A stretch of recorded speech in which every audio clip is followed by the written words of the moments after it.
C'est à la TFM nag d'adapter son programme pour que émission bi Badara mën cee bokk parce que daf cee am wàll aussi. mu nekk sorti Badara Gadiaga dégg ni démb comme ni ko moom moo waxee ci Badara boo xamante ne ñëpp dañ ko daan déglu waaye démb wane naa nañ Badara li nga xamante ne mooy niveau bi mu tolloon njëkkati waat na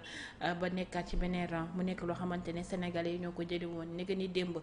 buntu Rebeuss daal di koy accompagner bu këram waaye leneen topp ci ñu ne dañ leen doon gazé bien vrai que dañ jëlee gazé bi ci manière boo xamante ne si manière bu positive la si li nga xamante ne mënoon na tere yenn dem beeg dikk bi de manière positive encore une fois waaye moomoo bu ñu jógee si libération wu Badara Gadiaga dañuy dem ci affaire u Madiambal Diagne ndax gis nañ ñuy wax que ni gatsa boobu mooy tudd dina judd suñu diggante ak France ndax bu ñu demee wa wàllum extradition bi ñu ci nekk loo xamante ne buñ ñu delloowul duñ leen jox buñ leen joxul duñ jox nga yaakaar ni du jouer benn impact boo xamante ne ci suñu relation ñun ak France. Non, ndax la mënuñoo am gatsa avec la France, c'est pas possible. Nous de manière diplomatique mënuñoo am gatsa ak la France. Écoute. Le Sénégal dafa bëgg ñu extrader ki nga xamante ni moom mooy Madiambal Diagne mu lancer un mandat d'arrêt international def demande d'extradition bi France bi mu ko jàngatee mu wax Sénégal mu revoiraat sa copie c'est-à-dire mu laaj ko ndax na Sénégal joxe garantie ne France bañagul ba léegi. Même affaire Doro Gueye France bañagul ba léegi. France dafa laaj daf ne nañ leen jox ay garantie yuy wane ne Badara Gadiaga Madiambal Diagne dina am un procès juste et équitable nañu justifier mandat d'arrêt international bi circuit bi nga xamante ne jaar na ko nañ leen jox lu gën a dëgër. ci li ñuy toppee Madiambal Diagne ci dossier Sentif boobu noonu mais loolu warta am problème su fekkente ne tey Madiambal am nañ lu consistant ci moom loo xamante ne justice Sénégal war na ko cee mën a téye mais nañ jox France loolu ne ko écoute dossier yaa ngi nii après France jàmbar ko bu fekkente ne lu dëgër la France mën na delloo si Madiambal Diagne mais su fekkente ne du lu dëgër France mënta delloo Madiambal Diagne il faut comprendre que ni ñun dañoo bokk ci ay kuréel dañoo ratifier ay convention dañoo dañoo am obligation respecter ces conventions yi nga xamante ni dañ koo signé ci organisation internationale yi donc convention yooyu noonu ñi ñu ci bokkal réew yi ñu ci bokkal ñoom dañ koy jéem a respecter ñun tamit dañ koy jéem a respecter le Sénégal su fekkente ne mënul justifier maanaam li ko France laaj ci Madiambal Diagne la France su mënee justifier li ko Sénégal di laaj ci détenus yi fi nekk saa yi loolu ñoom mënuñoo bañ extradition les détenus yi nga xamante ni ñoom ñooy la France et puis affaire d'extradition c'est pas une affaire politique c'est pas l'exécution l'exécutif c'est le pouvoir judiciaire c'est la justice yoonu pouvoir judiciaire yoonu pouvoir exécutif nekku ci donc discours wala boog déclaration bi nga xamante ni le ministre de la justice def na ko c'est une déclaration malheureusement maladroite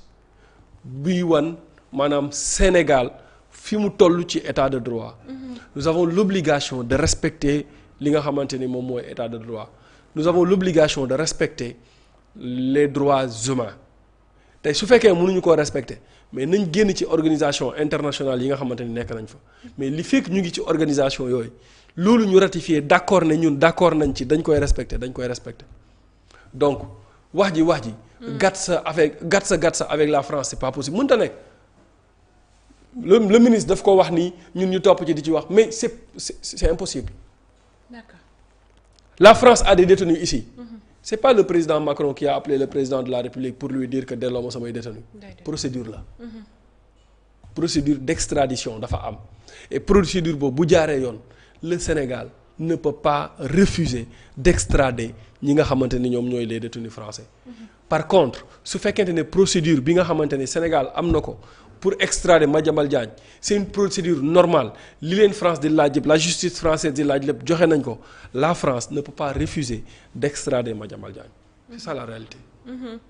mu nekk lu am solo waaye mbirum Madiambal Diagne ça devient trop compliqué par rapport ak ni nga xamante ne noonu lañ ko daan foogee au début ndaxte teg nañ loxo jabaram teg loxo doomam teg loxoom ki nga xamante ne mooy xaritam mu nekk mbir yoo xamante ne mbir yu doy waar la te daal di xew ci société sénégalaise bi mbirum extradition Madiambal ak ki nga xamante ne ñu ngi ko doon wax mbirum Doro ñu bari di wax que ne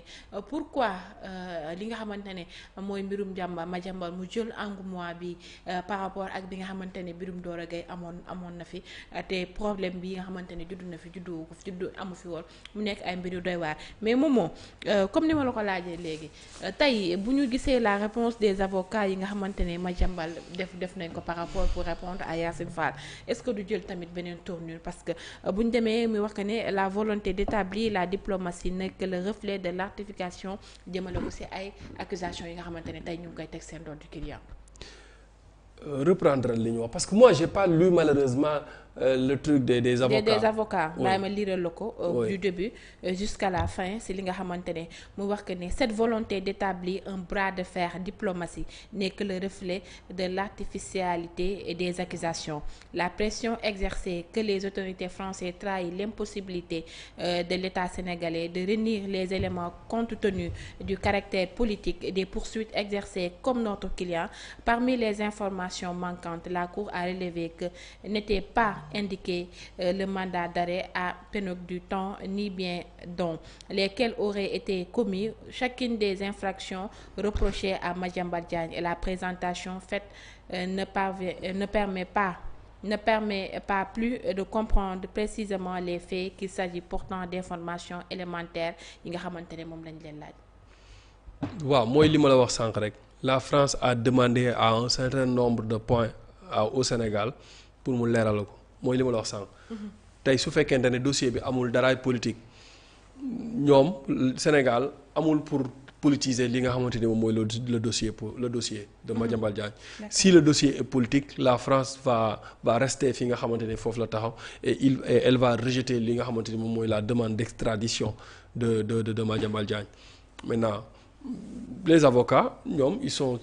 ci li nga xamante ni moom mooy la défense et ils ont raison de dire que ce dossier ne doit pas être politisé li nga xamante ni mooy Yacine Fall wax jim ci wax loolu mën na indi beneen tournure mën na indi aussi yeneen élément moom laa bëgg a xam est-ce que du jàpp relation entre non ce dossier ne peut pas non c'est-à-dire li lié le Sénégal ak la France c'est pas ce dossier-là c'est pas ça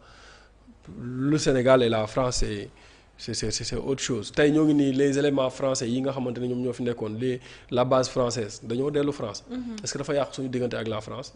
yàqu ko. Madiambal Diagne ak Doro Gaye ñu xool fan la wàññeentu di mujj kii gëtam ndax relation bi nga xamante ne am nañ ko ñun ak ñoom suñu ay doomu réew ñu nga fa seen ay doomu réew ñu ngi fi espère ñu jéem a essayer